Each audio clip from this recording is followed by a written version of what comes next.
L'imam Ahmed disait Innama al-hujjatu fil athar, al-hujjatu fil athar.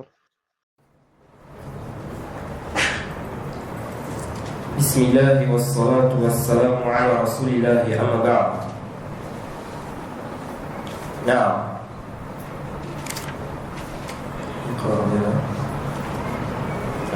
اقرأ انظر إلى هذا التوجيه. بسم الله الرحمن الرحيم.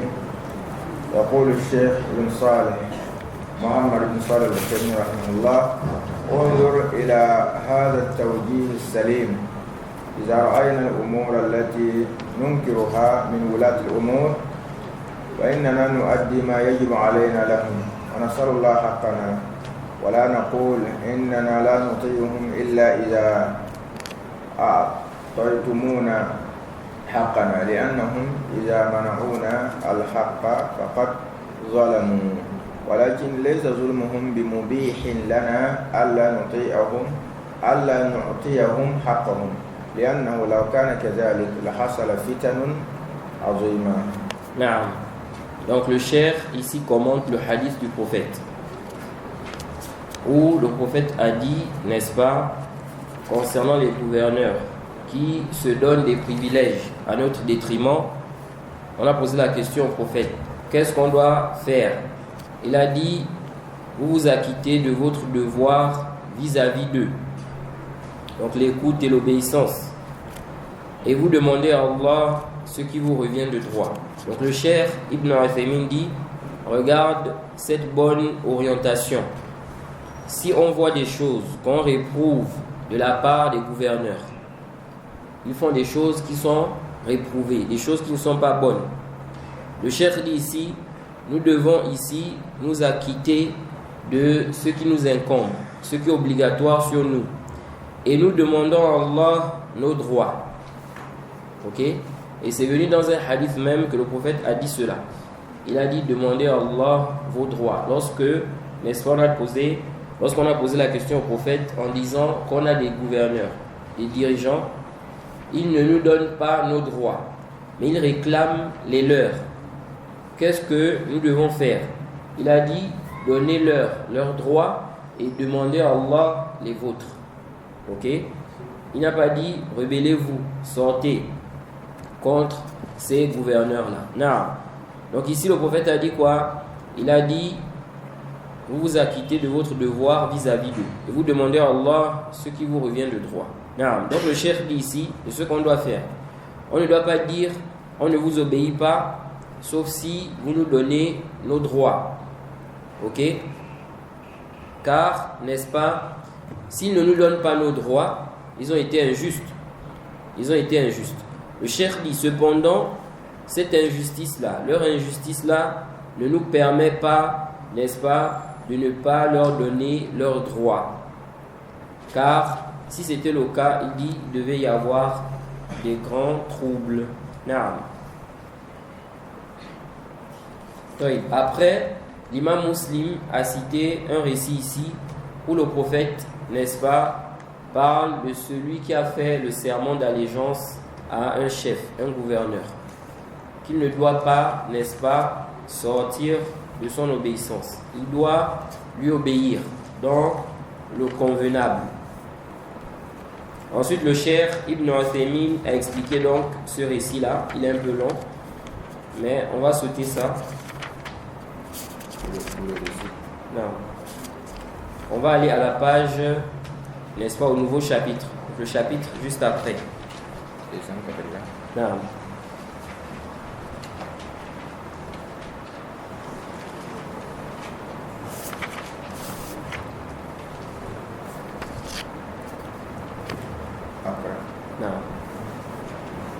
باب الأمر بالصبر عند ظلم الولاة واستئثارهم. Non. L'imam Nawawi a dit ici, chapitre de l'ordre de patienter face à l'injustice des gouverneurs et leur népotisme, le fait qu'ils se donnent des privilèges au détriment de la population. Non. عن أنس بن مالك عن أسيد بن حضير أن رجلا من الأنصار خلا برسول الله صلى الله عليه وسلم فقال ألا تستعملني كما استعملت فلانا فقال إنكم ستلقون بعدي أثرة فاصبروا حتى تلقوني على الحوض. نعم. Donc ici là, Usayd ibn Hudayr nous dit qu'un homme parmi les Ansar a dit en aparté au messager. Donc il s'est isolé avec le prophète. Et il lui a dit, ne vas-tu pas, ne m'employerais-tu pas à un poste comme tu as employé un tel? Donc il a demandé au prophète, tu ne vas pas me mettre, n'est-ce pas, à un poste comme tu as fait cela pour un tel? Et le prophète répondit, vous rencontrerez, n'est-ce pas, du népotisme. Vous rencontrerez le fait que des gouverneurs se donnent des privilèges à votre détriment. Patientez jusqu'à ce que vous me rencontriez au bassin. Ok?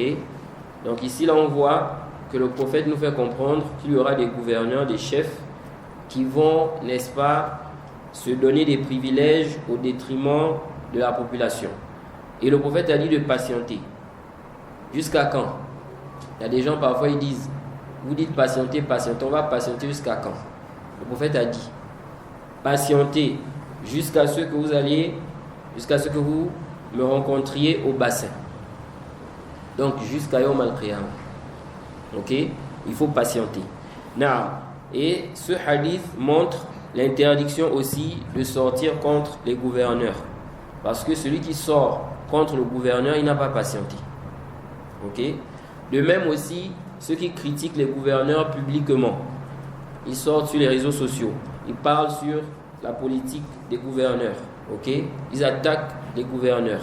Ou bien ceux qu'on appelle les activistes là. Ici là, ils rentrent dans l'interdiction. Car ils n'ont pas patienté.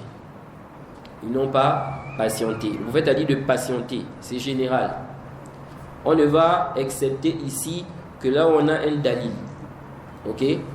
Et le dalil, c'est venu que tu lui parles en privé. Tu conseilles le gouverneur en privé. Ok? On n'a pas un dalil qui justifie que tu vas sortir pour le critiquer, n'est-ce pas, publiquement en réalité. Ou bien de te rebeller contre lui. Et même si il n'y avait pas ce hadith où le prophète, n'est-ce pas, a ordonné de donner conseil au chef en privé. Le hadith de Riyad. Parce qu'il y a des gens aujourd'hui là, n'est-ce pas, tellement ils suivent la passion, ils rejettent ce hadith. Ils disent non, c'est pas authentique. Parce qu'ils veulent critiquer les gouverneurs. Nous disons le hadith est authentique sans aucun doute. Ce hadith est authentique sans aucun doute. Mais même à supposer, supposons que le hadith là n'était pas authentique. Même si le hadith là n'était pas authentique, ça allait toujours être interdit de critiquer les gouverneurs publiquement. Ça allait toujours être interdit de critiquer les gouverneurs publiquement. Pourquoi? Parce que le prophète a interdit de se rebeller contre eux. Ok? On a dit quoi? Sauf s'il commet une mécréance claire. Il est devenu mécréant. Ou bien il a délaissé la prière. Les deux là. Tant que on n'est pas dans ces deux cas-là, c'est interdit de te rebeller contre le gouverneur. C'est interdit de contester le pouvoir à ceux qui détiennent ce pouvoir-là. Donc, dans l'islam, lorsqu'une chose est interdite, si une chose conduit à cette chose qui est interdite, la chose qui conduit à ce qui est interdit là devient interdit. Ok? Non. C'est-à-dire, une chose est interdite à la base, mais il y a une autre chose qui va conduire à ça, un moyen. Ok? Le moyen là devient interdit. Parce que ça va conduire à ce qui est quoi? Illicite. Ok? Alors si on regarde le fait de critiquer les gouverneurs là, ça conduit à quoi? Publiquement. Il n'y a pas de doute que ça conduit à la rébellion. C'est pourquoi les rébellions là, ça commence par les critiques. Avant que les gens ne sortent là dans la rue là, ça va commencer par quoi? Les critiques publiques. On parle d'abord. Vous voyez? Quand on a tué le compagnon Othman, parmi les causes, qu'est-ce qui a été la cause? Ce sont les critiques là. Critiquer le chef. Ça met la haine dans le cœur de la population. et ça fait en sorte que les gens se soulèvent. Les gens vont se soulever contre le chef. Donc nous disons, si le prophète a interdit de se rebeller contre les gouverneurs, ce qui va conduire à ça aussi, c'est interdit. Comme les critiques là, ça conduit à ça, ça devient interdit. Donc même si on n'avait pas un hadith clair où le prophète a interdit, il y a un hadith clair sur cela. Mais même si on n'avait pas ça, n'est-ce pas, on devait toujours dire que c'est interdit. Parce que ça conduit à ce qui est illicite. Naam. Naam. Naam. باب في طاعة الأمراء وإن منعوا الحقوق. Naam. L'imam Nawawi dit ici, chapitre de l'obéissance aux gouverneurs, aux dirigeants, même s'ils privent des droits. Ok? Même s'ils privent des droits. Donc ils ne nous donnent pas nos droits. On doit, n'est-ce pas, leur obéir. Non, malgré cela. Sa'ala Salamah ibn Yazid al-Ju'fi Rasulullah sallallahu alayhi wa sallam faqala ya Nabiy Allah ara'ayta in qamat alayna umara يسألونا حقهم ويمنعونا حقنا فما تأمرنا فأعرض عنه ثم سأله فأعرض عنه ثم سأله في الثانية أو في الثالثة فجذبه الأشعث ابن قيس وقال اسمعوا وأطيعوا فإنما عليهم ما هملوا وعليكم ما هملتم. نعم. Ensuite, l'imam Muslim a mentionné un récit ici. Salamah ibn Yazid nous dit ici, il dit qu'il a posé la question, n'est-ce pas, au prophète. Il a dit, ô prophète d'Allah, vois-tu si, n'est-ce pas, nous avons des gouverneurs qui nous demandent leurs droits. Écoutez bien ce hadith. Des gouverneurs qui demandent leurs droits et qui nous privent des nôtres. Donc ils nous privent de nos droits, mais ils veulent qu'on leur donne leurs droits. Il pose la question au prophète, qu'est-ce que tu nous ordonnes de faire dans une telle situation? On fait quoi? Le prophète, n'est-ce pas, se détourna de lui. Il a encore posé la même question. Le rapporteur dit ici la deuxième fois ou la troisième fois. Donc c'est un doute du rapporteur. Est-ce qu'il a posé ça 2 fois ou 3 fois? Ensuite, Al-Ash'ath ibn Qais l'a tiré. Puis il a dit, c'est-à-dire le prophète. Ok? Ici là, qui a dit, c'est le prophète. C'est pourquoi l'imam Muslim, juste après, il a mentionné la version où il est clairement dit que le prophète a dit. Ok? Il y a des gens, à cause de leur ignorance, ils disent ce hadith là, c'est pas le prophète qui a dit. Parce qu'on dit ici que Al-Ash'ath ibn Qais l'a tiré. Après on dit et il a dit.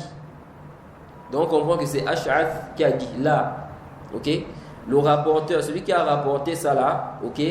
Il n'a pas ici mentionné que c'est le prophète. Quand il a dit, c'est-à-dire le prophète. Mais il n'a pas mentionné ça. Ok? Mais c'est venu dans la version juste en bas. Ok? La version juste en bas, il est clairement précisé que le prophète a dit. Ok? Donc, qu'est-ce que le prophète a répondu? Il a dit, écoutez et obéissez. Ok? Écoutez et obéissez. Il dit, car ils assumeront leur charge. Et vous, les vôtres. Ok? Donc, ces gouverneurs-là ne nous donnent pas nos droits. Mais ils demandent qu'on leur donne leurs droits. Le prophète a dit quoi? Il a dit, écoutez et obéissez. Ils sont responsables de ce dont ils ont la charge. Donc s'ils ne respectent pas ça, s'ils ne vous donnent pas vos droits, ils vont répondre de ça devant Allah. Mais vous, vous devez leur donner leurs droits. Ok? Naam. Là. Babu.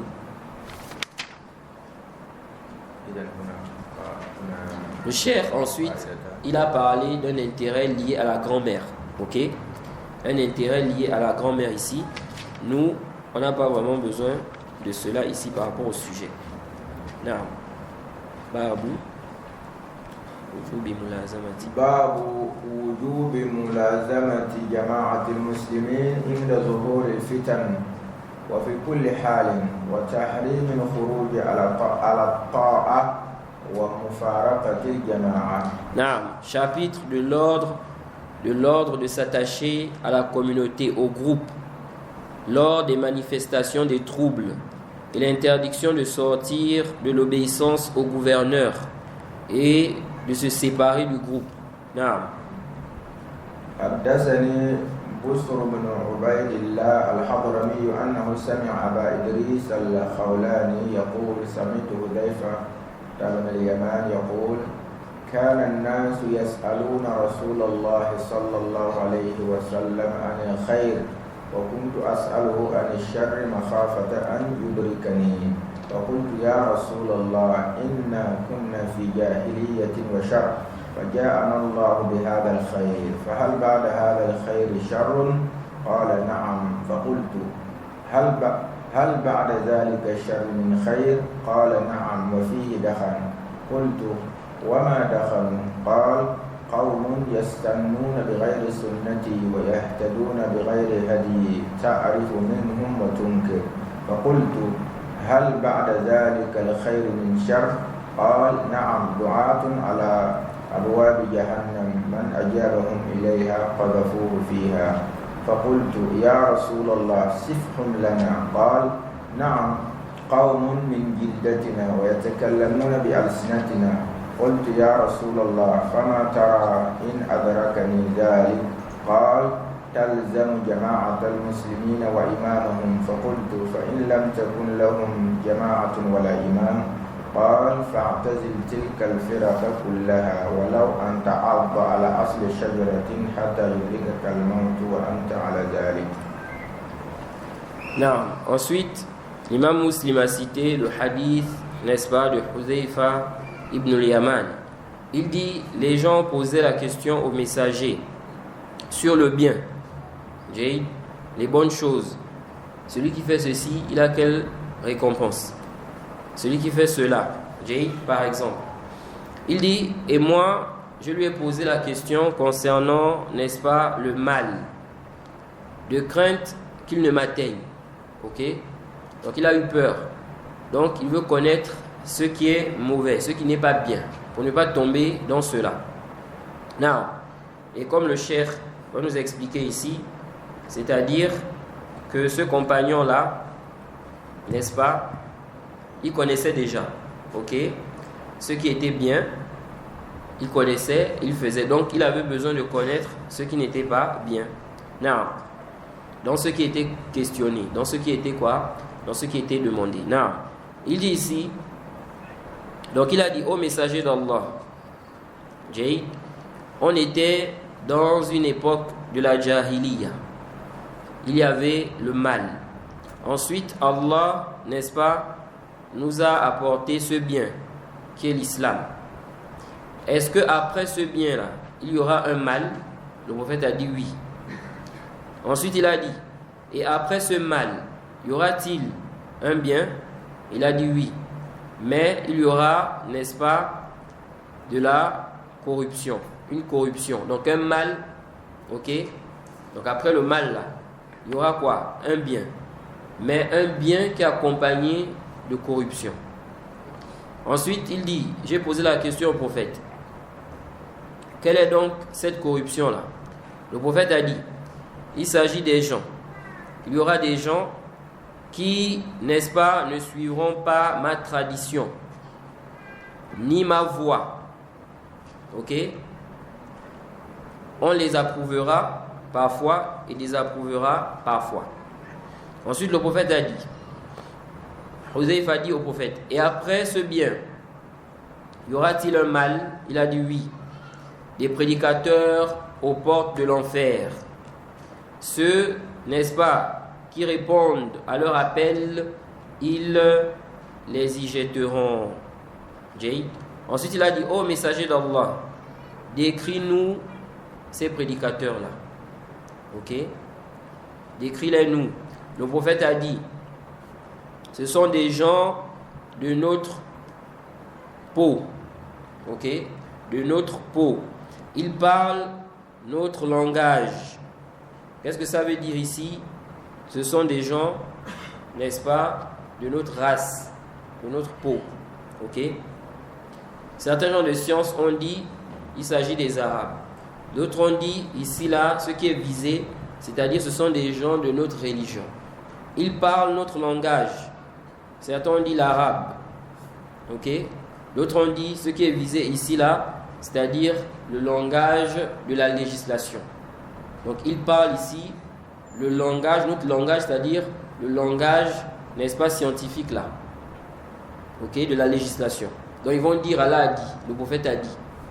Ok? Le langage qui est visé ici, c'est le langage par rapport à la législation. Ok? La science. Now. Ensuite, il a dit, ô messager d'Allah, que dois-je faire si je rencontre ces gens?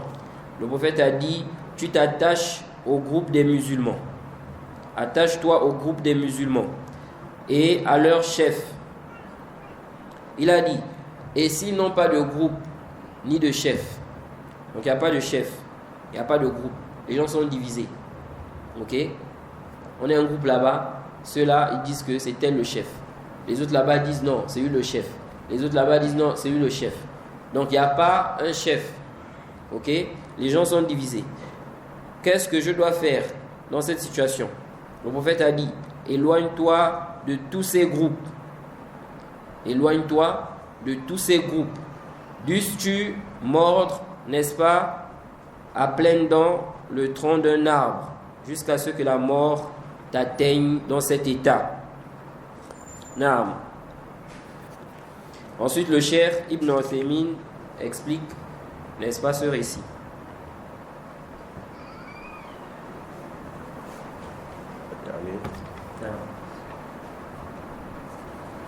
يقول الشيخ محمد بن صالح العثيمين رحمه الله حذيفة بن اليمان رضي الله عنهما هو صاحب السر في أسماء المنافقين الذين سماهم النبي صلى الله عليه وعلى آله وسلم له. يقول كان الناس يسألون رسول الله صلى الله عليه وسلم عن الخير حتى يفعلوا ويقوموا به، لكن هو رضي الله عنه يسأله عن الشر لئلا يقع فيه، وأما الخير فعنده علم منه ويفعله، لكن المشكلة أنه لا يعرف الشر، والإنسان مأمور بفعل الخير واجتناب الشر. إذن فكما أنه مأمور بالعلم بالخير فإنه مأمور بالعلم بالشر لئلا يقع فيه. Non, le chef dit ici que Hudhayfa, c'est celui à qui le prophète a confié le secret concernant les noms, n'est-ce pas, des hypocrites. Et il dit ici qu'il a dit les gens posaient la question au prophète concernant le bien. Donc afin de faire cela, ok. Il dit cependant lui, il a posé la question concernant le mal, afin de ne pas tomber dans cela.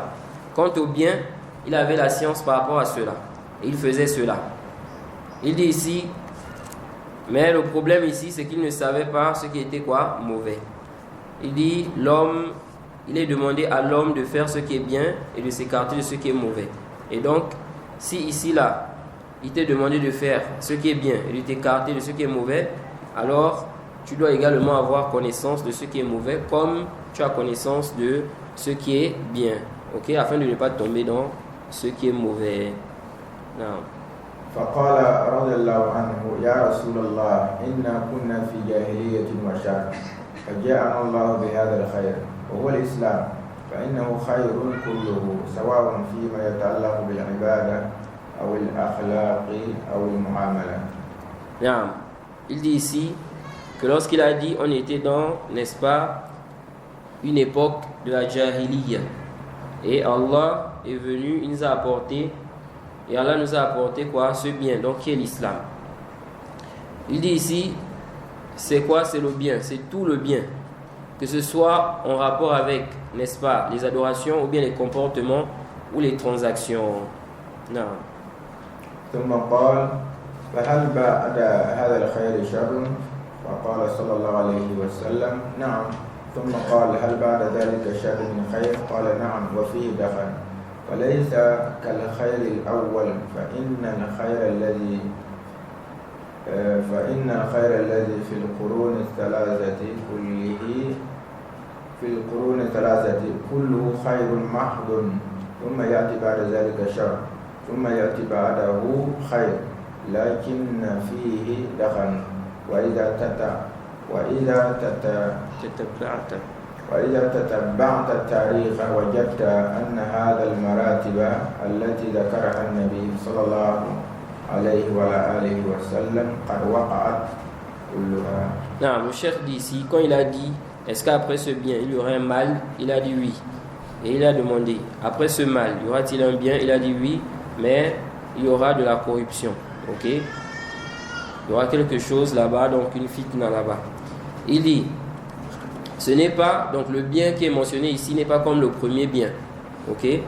Car, n'est-ce pas, il dit ici les 3 premières générations, le bien qui était là-bas, c'était quoi? Un bien qui est pur. Mais après, il y a eu quoi? Des maux. Jade. Après ça, il dit il y aura un bien. Mais qui sera quoi? Il y aura un peu de la corruption. Il dit ici là, tu observes l'histoire, tu vas voir que, n'est-ce pas, ça concorde avec ce que le prophète a mentionné ici comme degré. Non. ثم قال وما دخنه؟ قال قوم يستنون بغير سنتي ويهتدون بغير هدي تعرف منهم وتنكر وهذا أيضا وقع وقد كان في بعض القرون التعصب الشديد للمذاهب والأشخاص حتى كان بعضهم يهجر بعضا ويصل في بعض الأحيان إلى حد الضرب كما ذكره أهل العلم رحمهم الله. وتجد هؤلاء المتعصبين يلوذون بأحد الخلفاء من أجل أن ينالوا معارضهم وتكون الهيمنة لمذهبهم. وقد ذكر صاحب الفروع رحمه الله من ذلك أشياء وهو التعصب الكامل حتى إن بعضهم ينابذ بعضا ويصارحه في المنابذة. Ensuite le cheikh dit ici, lorsqu'il a dit des gens, n'est-ce pas, qui ne suivront pas ma voie et, n'est-ce pas, qui ne suivront pas ma tradition. Il dit ceci aussi s'est réalisé. Ok? Il dit dans certaines générations, il y avait quoi? Un grand fanatisme des écoles juridiques là et aussi un fanatisme envers les gens au point où certains, n'est-ce pas, se boycottaient. Ils se boycottaient entre eux à cause du ta'assub. Au point où, il dit, ça pouvait même arriver au stade où ils vont se battre, où on va frapper un autre, ou bien on va frapper quelqu'un. Au point où on va frapper, n'est-ce pas, certains. Il dit comme certains gens de science l'ont mentionné, qu'Allah leur fasse miséricorde. Ok? Il dit, tu verras, parmi ces fanatiques-là, il y en a, ils vont se réfugier auprès du calife, du chef. Donc ils vont chercher appui auprès du chef. Ok? Afin, n'est-ce pas, d'atteindre leurs objectifs et de permettre à leur école d'asseoir sa domination sur les autres. Donc, ils vont chercher appui chez le chef. Ils vont se rapprocher du chef. Il y a des gens comme ça. Parfois, vous allez voir même, ils vont faire ça pour effrayer. Vous voyez? Ils savent que, ceux-là, ils sont sur la vérité. Donc, on va essayer un peu de les effrayer. Donc, ils vont montrer comme s'ils sont proches du chef. Pour dire qu'attention, si vous nous attaquez là, nous, on est à côté du chef. Donc, on peut vous faire quelque chose. Et ça, c'est connu. C'est connu qu'il y a des gens, n'est-ce pas, qui souvent cherchent appui auprès du chef pour éteindre la vérité. Jade. Le chef a donné un exemple ici. Il dit par exemple, la nuit du 30 de Sha'aban. Ok? Si par exemple, il y a des nuages, c'est nuageux, couverts. Il dit, les savants ont divergé. Est-ce qu'on a le droit de jeûner? Ok? Le 29 dans la journée. La nuit là. Voilà. Le 29 dans la journée. La nuit là. C'est la nuit du 30. Ok. Toïb, il dit les savants ont divergé. Est-ce que ici, là, on va jeûner? Ou bien on ne va pas jeûner? Car il y a l'hypothèse, n'est-ce pas, que la lune était là. Mais, c'est quoi? C'était caché. Ok. Donc, ça veut dire que le jour là, c'est le premier Ramadan. Ok. Ou bien, n'est-ce pas, ici là, on va dire quoi? Comme on n'a pas vu la lune, on va considérer que c'est le 30. Ok. Donc il dit ici, les savants ont divergé. Certains savants ont dit on ne jeûne pas. Car la base c'est quoi? C'est qu'on est dans Sha'ban. On n'a pas vu la lune. Ok. Il dit, si on revient aux preuves, on va voir que le prophète a dit quoi? Si le ciel est couvert, n'est-ce pas? Alors complétez Sha'ban 30 jours. Donc on ne jeûne pas. Maintenant il dit, certains, n'est-ce pas, de façon inhabituelle, qu'est-ce qu'ils faisaient? Ils vont marcher, ils vont aller dans les marchés, ok, avec de la nourriture. Ils vont exprès avec la nourriture au marché. Pourquoi? Ici là pour provoquer les autres. Donc ceux qui disent quoi? Qu'il ne faut pas jeûner, ok. Donc expressément, ils prennent la nourriture, ils vont avec ça, ils se baladent dans les marchés pour provoquer ceux qui disent qu'il ne faut pas jeûner. Ok? Le cheikh dit, il n'y a pas de doute. Il dit, c'est connu que ce genre de choses-là, ça va faire quoi? Ça va engendrer la haine entre eux. Ok? Et ça, c'est quoi? C'est une provocation dans le dîn. Ok? Même si toi, c'est ta position. Est-ce que ça veut dire maintenant que tu dois provoquer les autres? Je fais exprès comme ça. Ok? Le chef dit ici, c'est ça dont il est question ici lorsqu'on dit quoi? Lorsqu'on parle de corruption. Ok? Donc, il dit, ça fait partie de cela. Non. Ensuite, il a dit, ils ne vont pas suivre, n'est-ce pas, la voie du prophète. Ceci par fanatisme de leur mazhab, de leur école juridique. Ok? Non. Ensuite, le cheikh a expliqué la partie où le prophète dit ici qu'on aura quoi? Des prédicateurs aux portes de l'enfer. Ok? Il dit ceci est un mal. Non. Il cherche tous les moyens pour emmener les gens, pour conduire, n'est-ce pas, tous les moyens qui conduisent les gens en enfer. Ils ouvrent ça aux gens. Vous voyez, comme aujourd'hui, certains, presque tout, c'est halal. Qui vous a dit que ça c'est interdit? Qui vous a dit que c'est interdit? C'est permis. Même les choses qui sont connues dans la religion, de façon claire, que c'est interdit, ils disent non, c'est pas interdit. Vous voyez? Et ainsi, ils conduisent les gens, n'est-ce pas? Ils vont conduire les gens en enfer. Comme les garis de Jeff J là. Hein, les garis là, le coraniste là. Celui-là, qui en réalité, ce n'est pas un musulman. En réalité, ce n'est pas un musulman.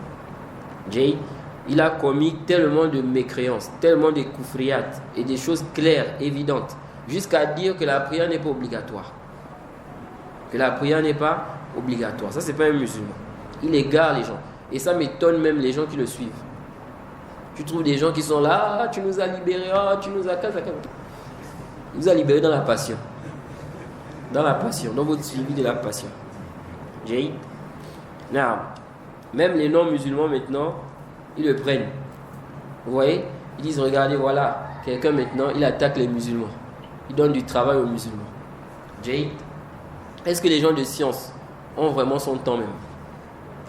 Tellement il dit des bêtises, des choses élémentaires.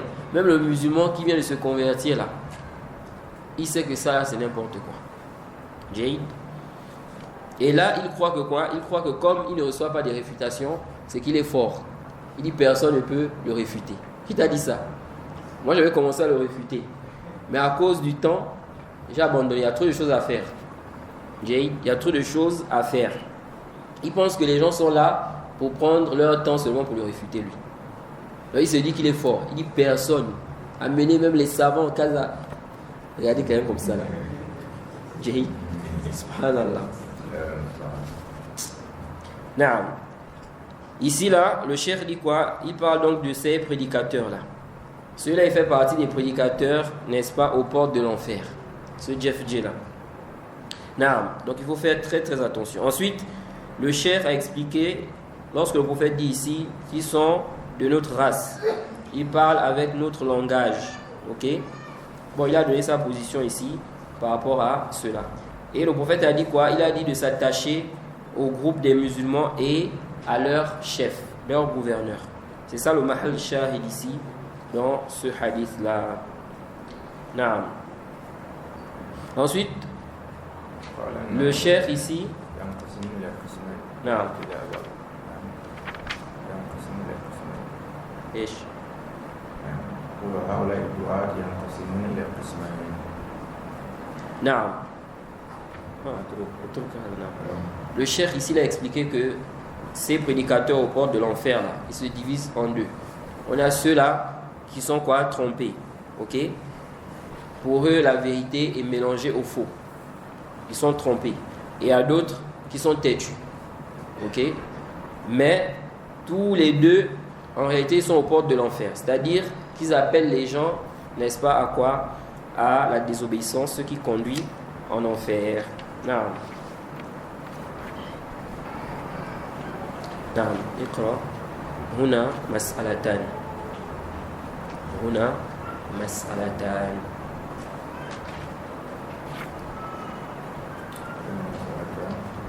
نعم. الصفحة 289. وهنا مسألتان. الأولى هل الهروب من ظلم الأمراء أو الولاة يعتبر خروجا عليهم؟ Non, le chef dit ici, il y a deux questions, n'est-ce pas, à traiter ici. Première question, est-ce que le fait de fuir l'injustice des gouverneurs, des dirigeants, des chefs, présidents ou rois, est-ce que c'est considéré comme une sortie contre eux? Comme par exemple aujourd'hui, ce qu'on appelle les réfugiés politiques. Ok? Il a fui son pays à cause de sa religion par exemple. Ou bien autre chose. Ok?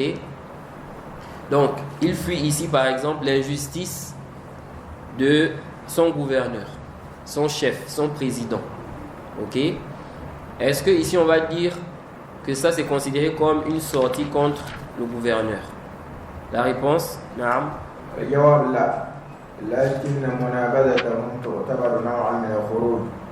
أما لو أخفى الشيء عنهم أو ذهب مع طريق آخر حتى لا يمسكوه فلا بأس، لأنه يريد أن يدفع الظلم عن نفسه. نعم. Donc, quelqu'un maintenant, sahih, parce que quelqu'un peut avoir une ambiguïté. On a dit écoute et obéis. Écoutez et obéissez au gouverneur. Tant qu'il ne vous a pas demandé de commettre une désobéissance. Ok? Tant qu'il ne vous a pas demandé de commettre une désobéissance. Mais le gouverneur, là, il est injuste. Ok? Bon, maintenant, toi, tu fuis. Comme il est injuste là, tu quittes le pays, tu fuis. Est-ce qu'on va dire ici que tu as fait un khurouj? C'est considéré comme un khurouj. Parce qu'on a dit écoutez et obéissez. Pourquoi tu fuis? Ok? Le cheikh dit, ça là, ce n'est pas considéré comme un khurouj. Ok? Donc, il n'y a pas de problème ici. Parce qu'il veut se préserver. Il dit, mais, si ici les attaques, il les combat, ça, c'est une sorte de quoi? De khurouj. Ok? Donc, ceux-là, qu'on appelle réfugiés politiques là, il a fui, il est sorti. Ok? Si maintenant, lui, quand il va là-bas, dans la diaspora là, il se met maintenant à critiquer le gouvernement, le président, publiquement, sur TikTok, Internet. Là, on dit non. Ok? On dit quoi? On dit ici que c'est interdit. Non, le cheikh a dit ici, il dit, donc ce n'est pas considéré comme une sortie contre le chef. Il dit, s'il a caché quelque chose, ok? Donc il ne veut pas qu'il récupère ça, que le chef récupère ça. Parce que ici, là, le chef veut prendre ça injustement. Lui, il a caché ça. Ok? Ou bien, il a emprunté une voie, ok, dans laquelle on ne va pas l'attraper. Donc, il se cache, par exemple. Ça, ce n'est pas considéré comme un khurouj. Il dit, il n'y a pas de mal. Car ici, là, il veut se prémunir contre leur injustice ou bien l'injustice du gouverneur. Non. المسألة الثانية إذا وضع الإمام قانونا يدير به البلاد ولم يعمل به بعض الولاة فحصل منهم ظلم فماذا يفعل الرعية حينئذ؟ Ah. Deuxième question. Si le gouverneur, le chef, le président ou bien le roi, il a établi, n'est-ce pas, une loi, ok, qui gouverne, ou bien avec laquelle il gouverne le pays. Maintenant, certains sous-chefs, ok, n'ont pas mis ça en application, ok, et en faisant cela, ils ont commis des injustices sur les gens. Qu'est-ce que les gens doivent faire? Non. Qu'est-ce que la population doit faire ici? Le cheikh a dit الجواب يرفعونه إلى من فوقه ولا يردوه منابذة ومن فوقه إذا عرف أن هذا الأمير قد خالف نظامه فسوف يجري عليه اللازم. Non. Le cheikh dit ici, ce qu'il faut faire, il faut ramener cela à son supérieur, au supérieur. Ok? C'est ce qu'il faut faire. Il dit ici qu'il ne va pas considérer ça comme une attaque. Ok? Celui qui est supérieur, son supérieur là, s'il se rend compte, n'est-ce pas, qu'il a contredit, ok? Il a contredit la loi, le système, ou bien il a enfreint, n'est-ce pas, au règlement. Il dit ici là, il prendra les mesures nécessaires, n'est-ce pas, en son encontre. Non. Donc, si par exemple, le sous-chef, il a contredit ce que le chef a demandé de faire, il faut ramener l'affaire chez les responsables. Ok? Donc ce n'est pas de sortir publiquement, faire des manifestations. Non. Vous pouvez aller voir, n'est-ce pas, son supérieur. Ok? Ça peut être, vous êtes seul, tu es par exemple seul, ou bien vous êtes en groupe. Vous allez voir le supérieur pour lui expliquer que, voilà, pourtant le président a dit comme ça, mais il n'a pas quoi respecter cela. Non. Il reste combien de temps? 5 minutes pour l'azan. Après, on aura 10 minutes pour le reste des questions. Oui.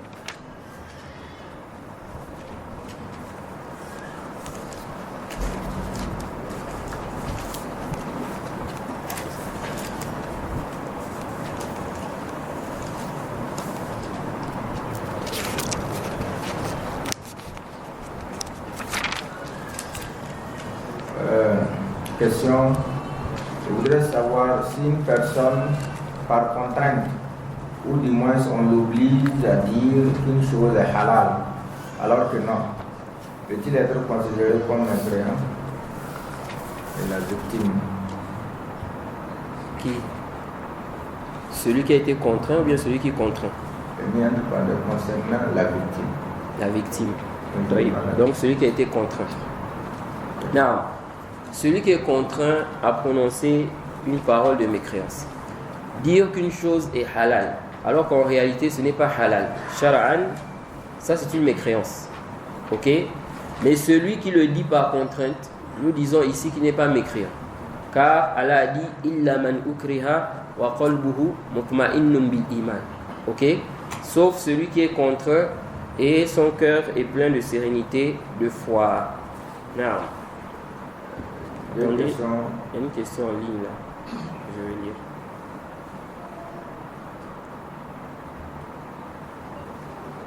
Now. Quelqu'un pose une question ici. Il dit. Quelqu'un dit ici. Assalamu alaikum wa rahmatullahi wa barakatuh. Wa alaikum salam wa rahmatullahi wa barakatuh. Il dit, j'aimerais savoir, s'il vous plaît, est-il permis de prononcer le nom d'Allah dans son cœur quand on est aux toilettes? Par exemple, dire Bismillah dans son cœur quand on se retrouve déjà dans la douche avec le WC, donc le WC, avant d'accomplir ses ablutions. Ou doit-on ressortir et dire Bismillah avant d'entrer faire ses ablutions? Ou alors, quand on éternue, étant aux toilettes, et dire Alhamdulillah dans son cœur. Je vous remercie d'avance. Barakallahu fik. Now. Alors, est-ce que quelqu'un qui est aux toilettes, il peut dire Bismillah dans son cœur? Il n'y a pas de doute qu'il peut le dire. Ok? Il n'y a pas de doute qu'il peut le dire. Le problème, est-ce qu'il peut dire ça verbalement? Ok? Il dit Bismillah.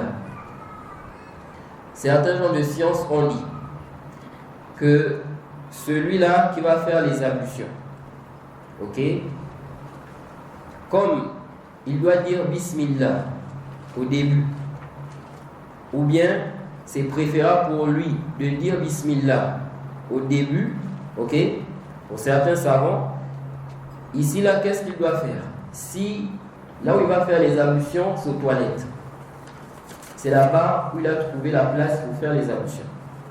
Qu'est-ce qu'il fait ici? Certains gens de science ont dit, avant d'entrer, il dit Bismillah. Ok? Avec l'intention que c'est pour les ablutions. Ok? Ils ont dit, ou bien, s'il a fini ses besoins, il sort, il dit Bismillah, ensuite il revient pour faire les ablutions. Ok? Toi, d'autres gens de science ont dit, ici là, il peut dire Bismillah. Ok? Et tout ceci, en réalité, ça revient à la question de la tasmiya, n'est-ce pas, lorsqu'on fait les ablutions. Quel est le jugement de cela? Dire Bismillah lorsqu'on fait les ablutions. Est-ce obligatoire? Est-ce préférable? Ou bien ce n'est même pas recommandé? Ok? C'est un débat entre les savants. Et le débat, la base, n'est-ce pas, de ce sujet repose sur un hadith. Un hadith du prophète, n'est-ce pas, qu'on attribue au prophète Muhammad sallallahu alayhi wa sallam. Alors ce hadith qui est rapporté par Abu Daoud, Tirmidhi et autres, où on dit que le prophète a dit, d'après Abi Huraira, on dit que le prophète a dit La salata bi ghayri wudu. Il n'y a pas de prière sans ablution. Wala wudu'a liman lam yazkur ismallahi alayhi. Ok? Il n'y a pas de prière pour celui qui ne fait pas les ablutions, et il n'y a pas d'ablution pour celui qui n'a pas mentionné le nom d'Allah. Les savants ont divergé par rapport à ce hadith. Est-ce que ce hadith est authentique? Certains savants ont dit c'est authentique. Et de là, ceux qui ont dit que c'est authentique, ils ont divergé. Maintenant, qu'est-ce que ça veut dire ici? Il n'y a pas d'ablution pour celui qui n'a pas mentionné le nom d'Allah. Est-ce que ça veut dire ici que celui qui ne dit pas Bismillah, lorsqu'il fait les ablutions ne sont pas valides? Certains savants ont dit non. C'est ce que ça veut dire. Si tu fais les ablutions, tu ne dis pas Bismillah, ok? Ici là, tes ablutions ne sont pas valides. Ils ont dit car le prophète a dit Wala wudu'a liman lam yazkur ismallahi alayhi. Ok? Wala wudu'a liman lam yazkur ismallahi alayhi. Il n'y a pas d'ablution pour celui qui n'a pas mentionné le nom d'Allah. Ok? D'autres ont dit non. Ce qui est visé ici, il n'y a pas d'ablution, c'est-à-dire complet.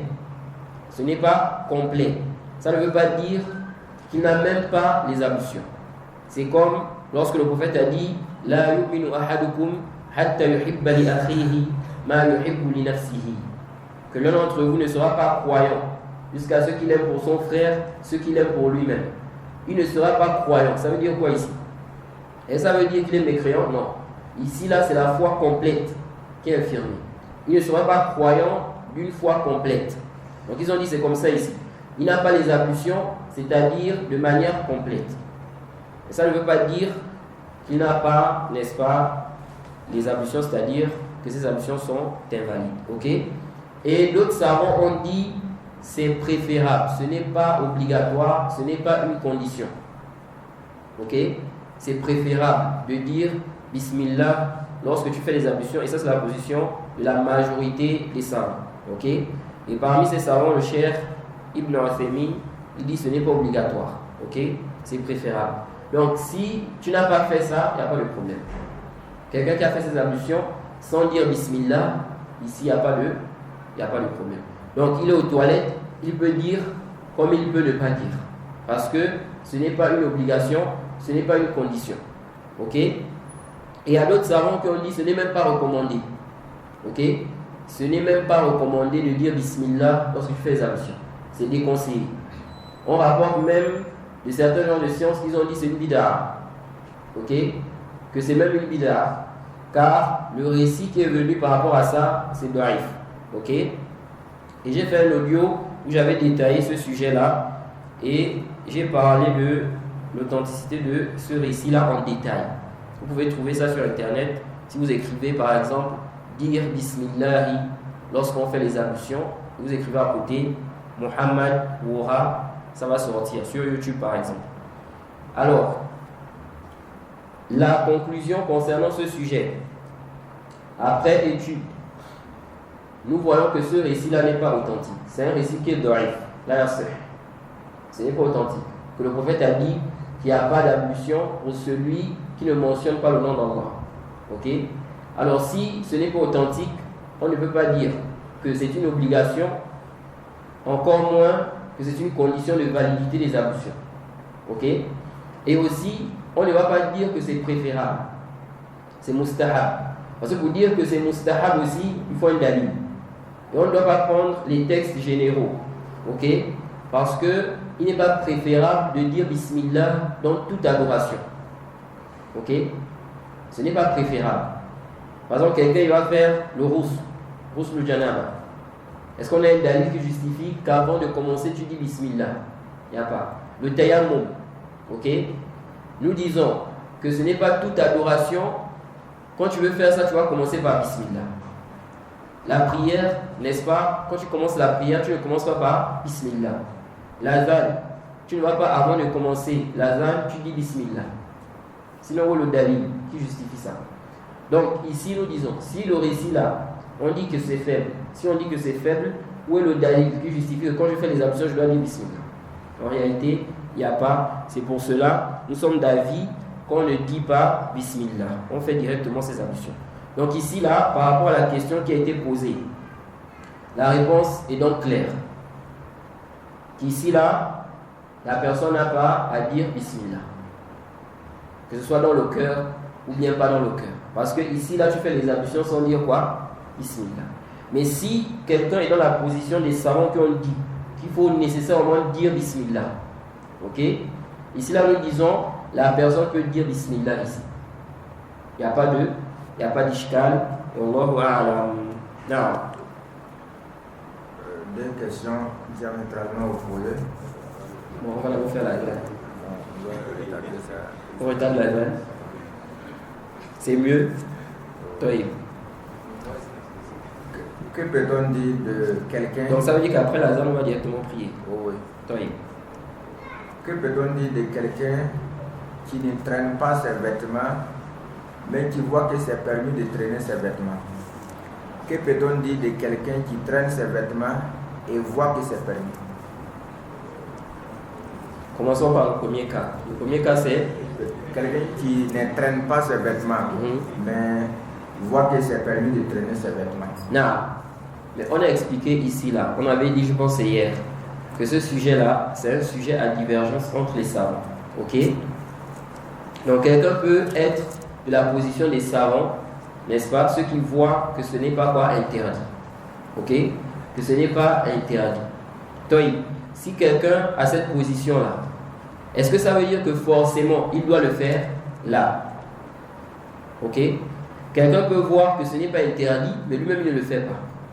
Le Cheikh Al-Albani, il voyait que la femme, ce n'est pas interdit qu'une femme découvre son visage. Car il voyait que couvrir le visage n'est pas obligatoire. Mais ces femmes couvraient le visage. Ok? C'est pourquoi certains ont dit, mais il dit que ce n'est pas obligatoire. Mais ces femmes. Ok? Est-ce qu'il a dit que c'est interdit? Parce que le problème c'est ici. Le problème c'est s'il dit c'est interdit.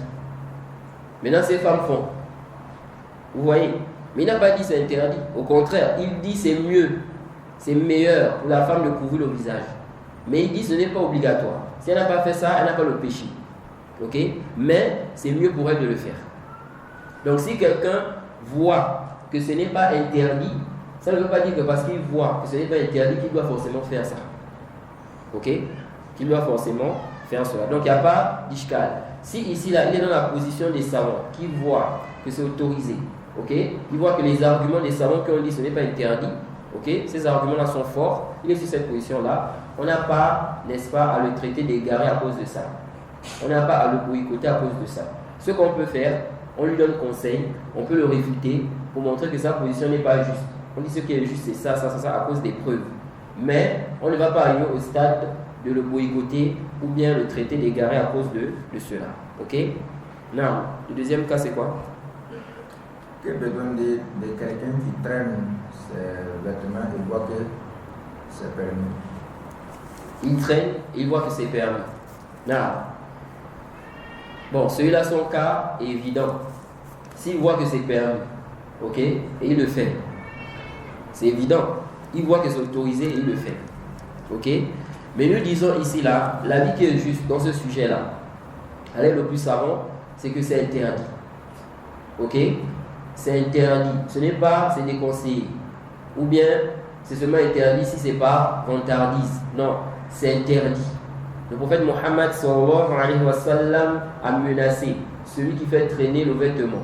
Il a dit ma asfal al-ka'bi fa finnar, que ce qui dépasse les chevilles là, c'est quoi? Ça conduit en enfer. Le fait de faire dépasser les chevilles. Ok? Ce hadith, n'est-ce pas, est authentique et c'est clair. Quant au fait de se baser sur l'acte d'Abu Bakr, n'est-ce pas, pour justifier la permission, ça ne tient pas car, n'est-ce pas, ici on est en face de deux choses différentes. Ok? Deux menaces différentes. Parce que Abu Bakr a posé la question lorsqu'il a entendu la parole du prophète concernant la menace de celui qui le fait, khuyala. Ok? De celui qui le fait. Donc il a demandé et le prophète lui a dit que tu ne fais pas ça, khuyala. Ok? Et ici là, Abu Bakr, à la base même, son vêtement ne dépassait pas quoi? Les chevilles. Parce qu'il a dit que ça descend. C'est-à-dire que le vêtement à la base, ça ne dépassait pas les chevilles. Mais quand il marchait, ça descendait, ça dépassait. Donc il a posé la question, est-ce que ici il rentre dans l'interdiction? Ok? Wallahu a'lam. Now, je crois aussi que j'avais détaillé ce sujet-là dans ma mise en garde contre Mohamed Bajrofil. Now. Il y a combien de questions qui restent? On peut prendre une question, on va voir. La question est un peu loin. Je donne les 6 choses que l'islam a citées parmi ce qui est le riba. Now, quelles sont les 6 choses que le prophète a citées dans le hadith, n'est-ce pas, les choses dans lesquelles le riba intervient? Vous avez plein de détails. Par exemple, les dates qui font partie de ces catégories. Si on échange les dates avec une autre chose comme les maïs, les riz, est-ce que cela également fait partie du riba? Non. Toïb, quelles sont d'abord ces 6 choses-là? Quelles sont d'abord ces 6 choses-là? Ces 6 choses sont venues dans le hadith de Ubadah ibn Samit, dans le Sahih Muslim. Le prophète a cité l'or et l'argent. Donc il y a d'abord l'or, l'argent, la matière. Ok? Maintenant les savants ont fait l'analogie par rapport aux billets de banque aujourd'hui là. Bien qu'il y ait un débat entre les savants. Mais ce qui est juste, les billets de banque là, le riba intervient dans ça, dans l'échange. Ok? Dans l'échange. Donc si tu échanges par exemple le franc CFA contre le dollar, ok? Vous pouvez échanger comme vous voulez. Les prix, il peut y avoir des inégalités, mais ça doit être sur place. Je te donne, tu me donnes. Ce n'est pas tu donnes le franc CFA, tu vas venir prendre l'euro après, ou bien le dollar après. Ce n'est pas autorisé. Ok? Et si les monnaies sont les mêmes, ok? Ça doit être la même quantité. Si tu as un billet de 10 000, tu veux échanger ça pour avoir des billets de 1000 francs, 1000 francs, 1000 francs, 1000 francs, 1000 francs. Donc c'est la même monnaie. Ici, là, on doit te donner 10 000. Ok? Il ne doit pas y avoir des inégalités ici. Vous voyez? De même, ceux-là, parfois, et je mentionne souvent ça, beaucoup de gens tombent dans ça. Quelqu'un maintenant, il va prendre le taxi. Ok? Il donne le billet au taximan. Le taximan lui dit, je n'ai pas la monnaie. Il est déjà arrivé chez lui. Il connaît le boutiquier à côté. Il va voir le boutiquier. Il lui demande de faire la monnaie. Le boutiquier dit, je n'ai pas la monnaie aussi, de 1000 francs. Il dit, ok, bon, donne-moi 200 d'abord là. Ok? Je vais venir prendre le reste le soir. Ou bien je vais envoyer l'enfant demain, ou bien le soir venir prendre. Donc je vais payer le taxi. Il va payer le taxi. Ça, c'est interdit. C'est quoi? C'est interdit. Parce que ici, là, tu es en train de changer des monnaies, n'est-ce pas, des mêmes monnaies. Ok? Quand tu échanges des mêmes monnaies, ça doit être la même quantité. Et ça doit être sur place. Donc ça veut dire quoi? Ça veut dire ici, si tu retardes, c'est le riba. Et ici, là, tu as retardé. Quand tu dis tu vas venir prendre ça après, demain, etc. Donc on a quoi? L'or, l'argent. Ensuite, le prophète a dit les dates, le blé, l'orge, jade et le sel. Ce sont ces 6 choses-là. Ensuite, les savants ont divergé. Est-ce que on va dire que le riba intervient seulement dans les 6 choses-là, dans l'échange? La divergence des savants ici, c'est seulement dans l'échange. Dans le prêt, le riba intervient dans tout.